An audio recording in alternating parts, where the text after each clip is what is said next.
Hello students, हम continue करेंगे हमारा chapter change in profit sharing ratio among existing partners. और हमारा जो टॉपिक चल रहा था वो था एक्यूमुलेटेड प्रॉफिट और लॉसेस का क्या ट्रीटमेंट होना चाहिए when there will be a change in existing ratios. Last video में हमने कुछ क्वेश्चंस के से रिलेटेड और कंटिन्यू हम कुछ क्वेश्चंस इस वीडियो में और करेंगे। सो हमारा फर्स्ट क्वेश्चन है XYZ who are sharing profits in the ratio of 5:3:2 decided to share the profits in the ratio of 2:3:5 with the effect from 1st April 2020. Workman compensation reserves appears at rupees 1,20,000 in the balance sheet as at 31st March 2020. हमारे पास workman compensation reserve जो कि at the end of year है वो है 1,20,000 से। Okay, and the workman compensation claim is estimated at rupees 1,50,000। अब हमारे पास जो रिजर्व अवेलेबल है 1,20,000 है, बट इस बार क्लेम कितना हो रहा है मोर देन रिजर्व, कितना क्लेम हो रहा है 1,50,000। Okay, pass general entries for the accounting treatment for workman compensation reserve. हमें कुछ एंट्रीज पास करनी है वर्कमैन कंपनसेशन रिजर्व का ट्रीटमेंट करते हुए। ओके, तो हमारे पास देखो सॉल्यूशन किस फॉर्म में बन के आना चाहिए। हमारे पास अवेलेबल जो रिजर्व है वो है 1,20,000 और क्लेम हो रहा है 150। मेरे पास टोटल लॉस जो क्लेम हो रहा है मुझे प्रोविजन में ट्रांसफ़र करना है। नो डाउट मेरा प्रोविजन यहाँ बनेगा 1,50,000, बट अवेलेबल रिजर्व कितना है 120। तो ये रिजर्व कंप्लीटली मुझे कहाँ डालना पड़ेगा प्रोविजन में। बट अभी भी मुझे 30,000 की रिक्वायरमेंट है, वो मैं कहाँ से लूँगा रिवैल्यूएशन अकाउंट से। सो हमारा सॉल्यूशन किस फॉर्म में बन के आएगा वर्कमैन कंपनसेशन रिजर्व 1,20,000 ये मुझे पूरा राइट ऑफ करना है, और 30,000 में जो इस बार मेरे पास कम थे वो मैंने रिवैल्यूएशन में से चार्ज किए, और टोटल प्रोविज़न मेरे पास कितना बन के आ गया to provision for workman compensation 1,50,000। अब नेक्स्ट एंट्री स्टूडेंट्स क्या होनी चाहिए, रिजर्व तो ऑलरेडी पूरा राइट ऑफ हो चुका है, प्रोविज़न में सारा क्लेम ट्रांसफ़र हो चुका है, बट यहाँ पर अपन एक नया अकाउंट ओपन कर दिया है जो है रिवैल्यूएशन अकाउंट। हमें इस बार लॉस हो रहा है, ये 30,000 जो लॉस हो रहा है अभी रिवैल्यूएशन डेबिट हो रहा है। तो नेक्स्ट एंट्री में हम रिवैल्यूएशन को क्रेडिट करेंगे 30,000 से और सारे पार्टनर्स को डेबिट करेंगे, और किस रेशियो में होगा ओल्ड रेशियो में। तो हमारे पास नेक्स्ट एंट्री बन के आएगी XYZ capital account debit to revaluation 15,000, 9,000 and 6,000, और रिवैल्यूएशन अकाउंट वापस रिवर्स होकर क्रेडिट हो जाएगा 30,000 से। ये हमने सारा का सारा लॉस था जो पार्टनर्स कैपिटल अकाउंट से ट्रांसफ़र कर लिया, और वो भी ओल्ड रेशियो। ओल्ड रेशियो हमारे पास गिवन क्या है 5:3:2। Okay students, then next question is Nitin, Tarun, Amar are the partners sharing profit equally, उनका current profit sharing ratio equally. They decided to share the profits in the ratio of 2:1 with the effect of 1st April 2020। वो अपना रेशियो change कर रहे हैं। The extract of their balance sheet as at 31st March 2020 is as follows. Balance sheet में क्या क्या दे रखा है वहाँ पर उस टाइम, लाइबिलिटीज़ के अंदर दे रखा है इन्वेस्टमेंट फ्लक्चुएशन रिजर्व 60,000। ओके, और एसेट्स के अंदर इन्वेस्टमेंट की कॉस्ट दे रखी है 4 लाख। इट मीन्स यहाँ क्लियरली पता लग रहा है कि अगर मार्केट में इन्वेस्टमेंट की कॉस्ट डाउन होती है, फ्लक्चुएट होती है और डाउन होगी 60,000 का हमने ऑलरेडी रिजर्व बना रखा है, इट मीन्स हमें घबराने की बात नहीं है अगर 3,40,000 भी अगर मार्केट वैल्यू हो जाती है। ओके, और मार्केट वैल्यू अब जाएगी तो हम सारा रिजर्व डिस्ट्रीब्यूट कर देंगे, इसलिए हमने बैकअप कितना बना के रखा है फ्लक्चुएशन से related 60,000। Okay, pass the general entries in each of the following situations. अब यहाँ आपको 5 सिचुएशंस गिवन और सारे रिलेटेड किससे है, same question investment fluctuation reserve से रिलेटेड। तो फर्स्ट कंडीशन हमारे पास क्या है, when it's market value is not given. जब कभी भी क्वेश्चन में कुछ मार्केट वैल्यू गिवन नहीं है और रेशियो चेंज हो रहा है, तो हमें at the time of change in ratio कुछ भी एक्यूमुलेटेड प्रॉफिट और लॉस है वो राइट ऑफ करना होगा, क्योंकि नेक्स्ट ईयर क्या होने वाला है न्यू रेशियो एप्लीकेबल होगा। तो हमने यहाँ पर क्या किया, फर्स्ट पॉइंट में क्या एंट्री बन के आनी चाहिए, इन्वेस्टमेंट फ्लक्चुएशन रिजर्व पूरा राइट ऑफ करना है, क्रेडिट लायबिलिटीज में था तो ये डेबिट हो जाएगा, और सारे पार्टनर्स क्रेडिट हो जाएंगे ओल्ड रेशियो जो कि हमें इक्वल था। तो ये 60,000 हम डिस्ट्रीब्यूट कर देंगे किस रेशियो में, इक्वल रेशियो में। तो एंट्री बन के आ गई investment fluctuation reserve account debit to Nitin, to Tarun, to Amar's capital, that is 2020. Then second point is when it's market value is 4 lakh. Suppose market value 4 lakh होगी, कॉस्ट कितनी है 4 लाख, इट मीन्स कुछ भी चेंज नहीं है, जितना हमारा इन्वेस्टमेंट है आज मार्केट वैल्यू भी उतनी है। तो मेरे ख्याल से यहाँ पर भी क्या होना चाहिए, सारा रिजर्व डिस्ट्रीब्यूट होना चाहिए, क्योंकि उसमें से कुछ भी यूज़ नहीं आ रहा।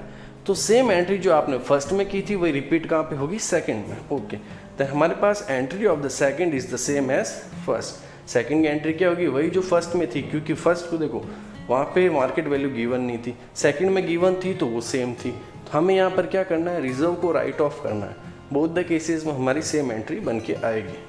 Point third, when it's market value is 4,24,000। अब यहाँ पर चेक कीजिए कॉस्ट कितनी है 4 लाख और मार्केट वैल्यू 24,000 से बढ़ के आ रही है, तो हमें यहाँ पर डबल बेनिफिट हो रहा है। रिजर्व का 60,000 भी डिस्ट्रीब्यूट होगा और ये 24,000 भी डिस्ट्रीब्यूट होगा। तो हमें सबसे पहले इन्वेस्टमेंट की वैल्यू बढ़ानी होगी। ओके, तो हमारे पास किस तरह फॉर्म में आया पॉइंट थर्ड में, investment account debit to revaluation. मैंने सबसे पहले रीवैल्यूएशन के थ्रू इन्वेस्टमेंट की वैल्यू बढ़ाई, मुझे बेनिफिट हो रहा है, मैं रिजर्व में से कुछ भी यूज़ नहीं करूँगा क्योंकि इस बार मुझे 24,000 कुछ ज़्यादा बेनिफिट हो रहा है, तो मैंने वो सारा का सारा रीवैल्यूएशन में ट्रांसफ़र किया। ओके, अब ये सारा का सारा रीवैल्यूएशन वाला पैसा मैं पार्टनर्स में डिस्ट्रीब्यूट कर दूंगा। किस रेशियो में, ओल्ड रेशियो में। तो एंट्री क्या बन गई, revaluation account debit to Nitin, Tarun and Amar's capital, that is 888। Okay, अब मैं लास्ट एंट्री, मुझे पता है कि मुझे रिजर्व हटाना पड़ेगा, राइट ऑफ करना पड़ेगा, तो रिजर्व की वही एंट्री होगी जो फर्स्ट में थी, क्योंकि वहाँ पर भी हम 60,000 राइट ऑफ कर रहे थे। तो थर्ड एंट्री हमारे पास क्या बन के आएगी इसकी, the last entry is same as first. First वाली कौन सी, जो अभी आपको दे रखी है पॉइंट फर्स्ट में, investment fluctuation reserve 60,000 to Nitin to Tarun and Amar 2020। तो ये 3 एंट्रीज बन के आएगी पॉइंट थर्ड में। देन फोर्थ पॉइंट हमें क्या गिवन है, when it's market value is 3,70,000। Okay, decrease हो रही है, कितना डिक्रीज हो रहा है, 4 लाख कॉस्ट पे था और यहाँ पर कितना आ रहा है 370, तो हम 30,000 डिक्रीज हो रही है। हमारे पास अवेलेबल रिजर्व कितना है 60, तो हम क्या करेंगे 30 यहाँ से यूज़ लेंगे, 30 डिस्ट्रीब्यूट कर देंगे। ओके, तो हमारा रिजर्व 100% डेबिट कितने से होगा 60,000 से, और इन्वेस्टमेंट कम कितना हुआ 30, तो टू इन्वेस्टमेंट 30, रिमेनिंग 30 क्या हो जाएंगे टू पार्टनर्स कैपिटल, वो भी इक्वल रेशियो में 10,000 10,000 10,000। तो हमारे पास एंट्री क्या बन के आई फोर्थ पॉइंट की, IFR अकाउंट डेबिट 60,000, ये हमें राइट ऑफ करना है। टू इन्वेस्टमेंट जितना डिक्रीज हुआ है वो हमने टू इन्वेस्टमेंट से डिक्रीज कर दिया, एंड द रिमेनिंग 30,000 थे जो मैंने 10-10 में इक्वल डिस्ट्रीब्यूट कर दिया है। Clear. Fifth point, when it's market value is 3,10,000। अब इस बार जो मार्केट वैल्यू हो रही है 90,000 से डिक्रीज हो रही है, बट मेरे पास अवेलेबल रिजर्व कितना है 60। अब 90 से डिक्रीज हो रहा है, 60 मेरे पास अवेलेबल है, तो 30 मुझे इस बार लॉस हो रहा है और मैं वो रिवैल्यूएशन से ही लूँगा। ओके, तो मेरे पास एंट्री किस फॉर्म में बन के आएगी, इन्वेस्टमेंट फ्लक्चुएशन रिजर्व 60 मुझे पूरा यूज़ हो रहा है, रिवैल्यूएशन और डेबिट कर रहा हूँ क्योंकि इस बार इन्वेस्टमेंट की वैल्यू 90,000 डाउन हो रही है, 30 ज़्यादा हो रही थी, तो मैंने इस बार 30,000 कहाँ से चार्ज कर दिया, रिवैल्यूएशन में से। ओके, अब यहाँ पर मुझे राइट ऑफ क्या करना है, रिजर्व राइट ऑफ हो चुका है, रिवैल्यूएशन अकाउंट डेबिट है तो मैं इसे क्रेडिट करूँगा, और रिमेनिंग पार्टनर्स क्या हो जाएंगे डेबिट, क्योंकि लॉस है और रेशियो इक्वल है, तो सारे पार्टनर्स डेबिट हो जाएंगे 10,000 10,000 10,000 टू रिवैल्यूएशन अकाउंट। तो नितिन, तरुण, अमर्स तीनों की कैपिटल डेबिट होगी 10,000 से, क्योंकि हमें इस बार 30,000 का एक्स्ट्रा लॉस हुआ है, to revaluation 30,000। Okay students, very clear. Then the last question is X, Y are the partners sharing profits in the ratio 2:1. On 31st March 2020, their balance sheet shows the general reserve rupees 60,000. Accumulated profit general reserve की form में show हो रहा है 60,000. It was decided that in the future they will be share the profit and losses in the 3:2 ratio change करने वाले। Okay, part necessary general entry in each of the following cases. आपको 2 cases given है, हम single entry पास करनी है, दोनों से related 1-1। तो फर्स्ट केस क्या आ रहा है हमारे पास, when general reserve is not to be shown in the new balance sheet।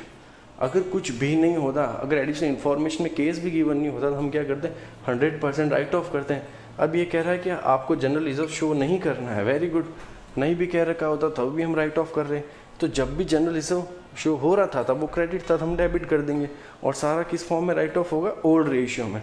तो मेरे पास एंट्री बन के आएगी general reserve account debit to X और टू Y, और रेशियो क्या रहेगा वहाँ पर 2:1 का। सो हमने क्या किया 60,000 के 2 पार्ट किए, 2/3 एंड 1/3, दैट इज 40,000 एंड 20,000, और एंट्री किस फॉर्म में बन के आ गई, जनरल रिजर्व अकाउंट डेबिट 60,000 जो मुझे राइट ऑफ करना था, और दोनों पार्टनर्स के कैपिटल अकाउंट मैंने जनरल रिजर्व ट्रांसफर कर दिया है, X capital and Y capital 40 and 20। First case clear. And what about the second case, when the general reserve is to be shown in the new balance sheet. Problem आ गई यहाँ पर, हमें यही general reserve future में balance sheet में show करना है, बट रेशियो चेंज हो रहा है। तो ऐसे केस के अंदर क्या होता है, वो वाला वापस वही इफेक्ट दिखाओगे, सबसे पहले गेनिंग और सेक्रीफाइस रेशियो कैलकुलेट किया जाएगा। ओके, और उसके अंदर gaining partners capital account debit to sacrificing partner. Simple, तो वर्किंग नोट्स हमने स्टार्ट किया, देखो अब हमारे पास वर्किंग नोट में क्या लिखा आ रहा है, sacrifice ratio is equal to old minus new. जब हम ओल्ड माइनस न्यू कर रहे हैं तो x के पास सेक्रीफाइस आ रहा है 1/15 और y को कितना गेन हुआ है 1/15। इट मीन्स यहाँ पर y से हमें चार्ज करना है और x को देना है। अब कितना देना है, calculation of the compensation by y to x, y x को कितना देगा, the amount to be compensated is equal to 60,000 total था और सेक्रीफाइस गेनिंग पार्ट कितना आ रहा था 1/15 दैट इज़ 4,000। तो हमें यहाँ पर y से 4,000 लेना होगा और ये किसको देना होगा x को। तो एंट्री क्या बन जाएगी, Y's capital account debit to X capital 4,000। Second case के अंदर हमने रिजर्व को बिल्कुल डिस्ट्रीब्यूट नहीं करेंगे और ये कंटिन्यू हमारी बैलेंस शीट में रहेगा और फ्यूचर में हम नया रेशियो एप्लीकेबल करेंगे जो कि हमें गिवन है 3:2। Okay, current entry of the second case और फ्यूचर में हम फ्यूचर रेशियो यूज़ करेंगे। इन दोनों को अगर एड अप करेंगे तो हमारे पास नेट इफेक्ट ओल्ड वाला जाएगा जो कि 2:1 का है। Okay students, that's all for today. ये जो अभी आपने किए हैं 3 क्वेश्चंस और प्रीवियस वीडियो में कुछ क्वेश्चंस थे, ये बहुत ज़्यादा इंपॉर्टेंट है क्योंकि ये कॉन्सेप्ट वापस रिपीट होने वाले हैं। If you have any doubt related to that please comment in comment box. Next video में हम पार्टनर्स कैपिटल अकाउंट को एडजस्ट करना सीखेंगे। हमारे पास रिमेनिंग 2 पॉइंट्स अभी और हैं।